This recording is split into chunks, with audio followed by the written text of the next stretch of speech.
I'm going to talk a little bit more about DPD, which is short for Dependent Personality Disorder.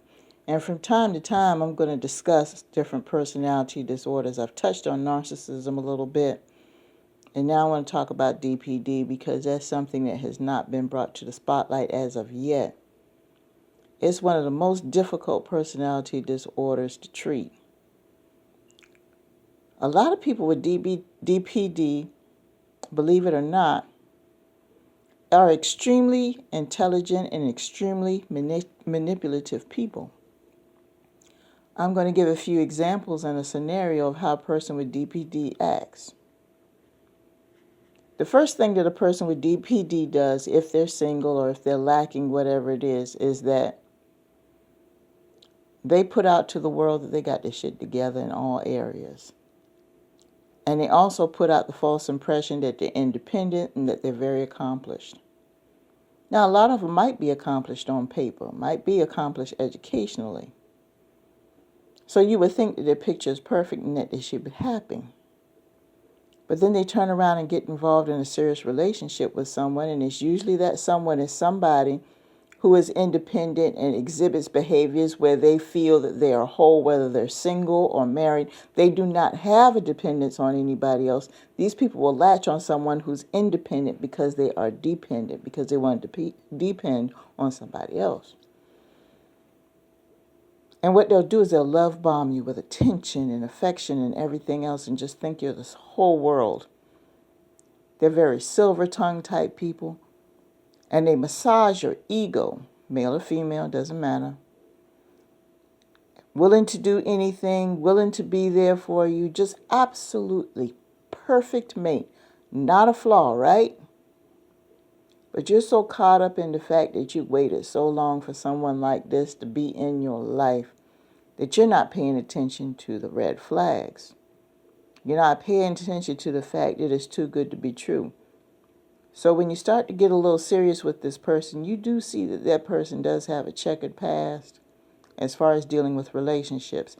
Everything else in their life is fine. Education, finance, everything else. But they have this pattern of behavior in relationships where they just go overboard with all of their previous mates. But they paint a picture to you as a victim that that person abused them emotionally, verbally, whatever, physically, whatever the case may be. I did so much for them and they treated me like that. And that's with every single ex. They had never told you that a relationship was their fault. Every single ex was flawed. Every single ex was abusive and mean and everything else and took advantage of. And oh, boo-hoo-hoo, I'm so glad I found you because you could finally give me the love that I deserve because when I love hard. You know, whatever phrase they use. And you fall for that because you've loved hard all your life and been through something. But the difference between you and them is that you're not hopping from person to person and person and person and person. You can be by yourself for a while and be okay and just let love happen and let opportunities present themselves. But you ain't chasing nobody. You don't have to have the presence of people. So here comes this person. They're trying to present that image to you too, trying to match your energy and make you think that they're the same way.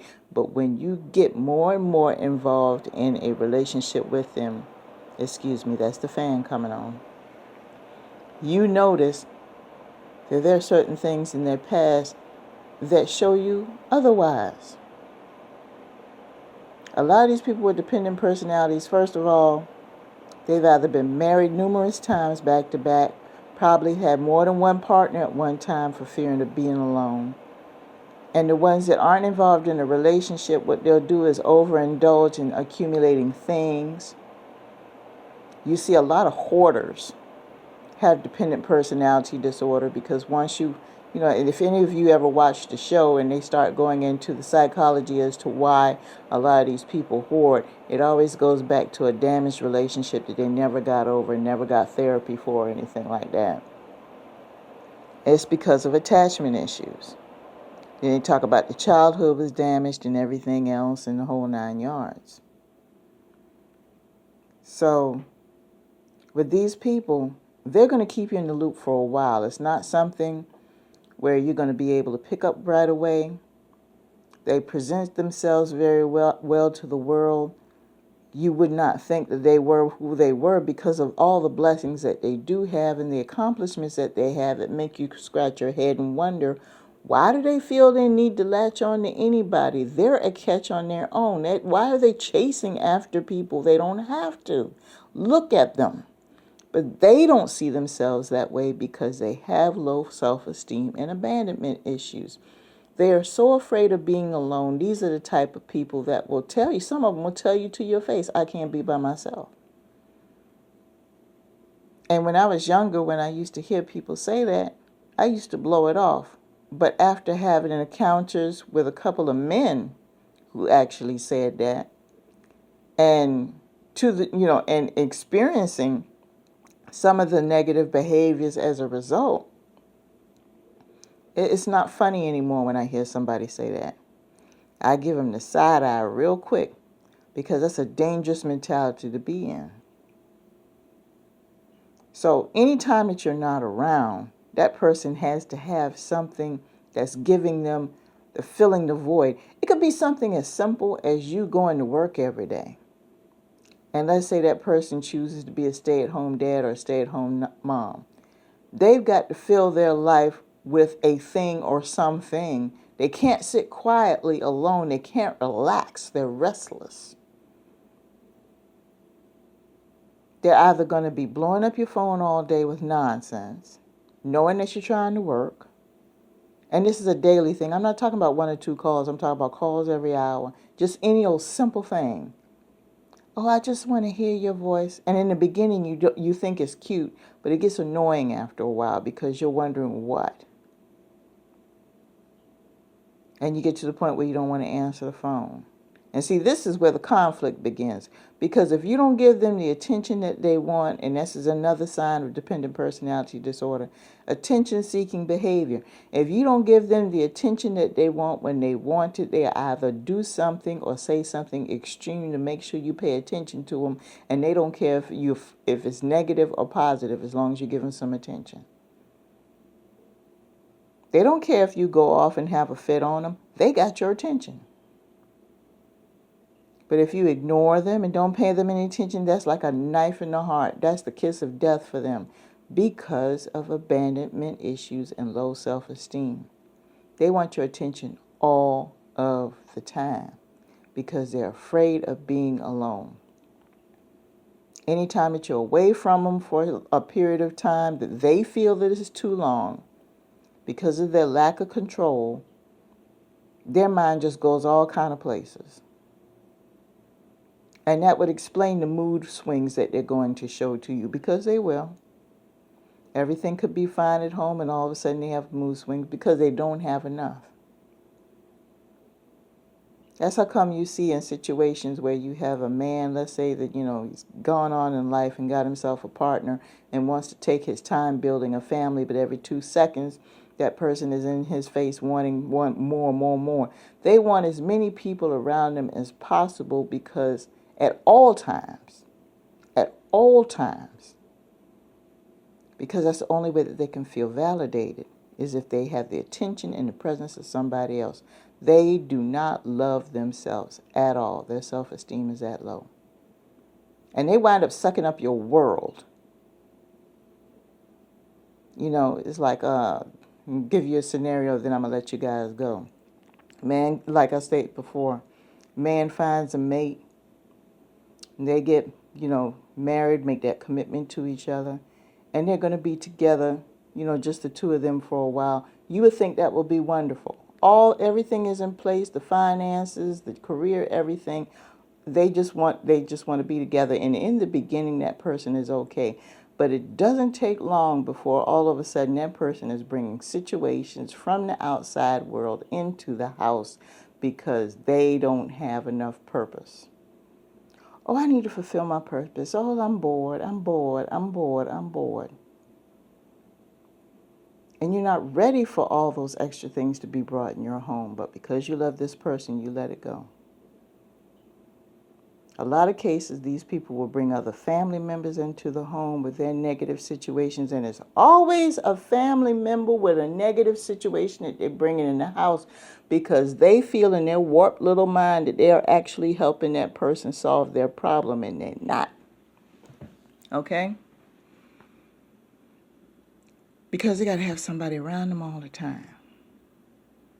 But that's not enough for them.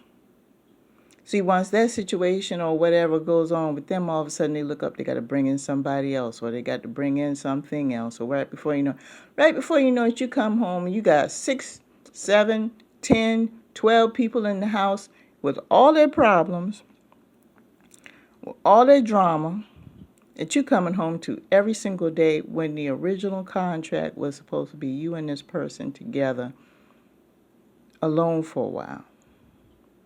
What the hell are those people doing in your house? Because this person, you're not enough for them. And I hate to say it like that. But your presence, your love, your accomplishments, you sharing your world is not enough for them because they're never satisfied. They can't be alone with themselves for 5 minutes. They got to be preoccupied and in the presence with somebody else at all times because it's literally the kiss of death for some of them. I've heard some cases, and these are textbook cases, of some people that if they be alone for a certain period of time, they will get physically ill. It turns into a psychosomatic situation.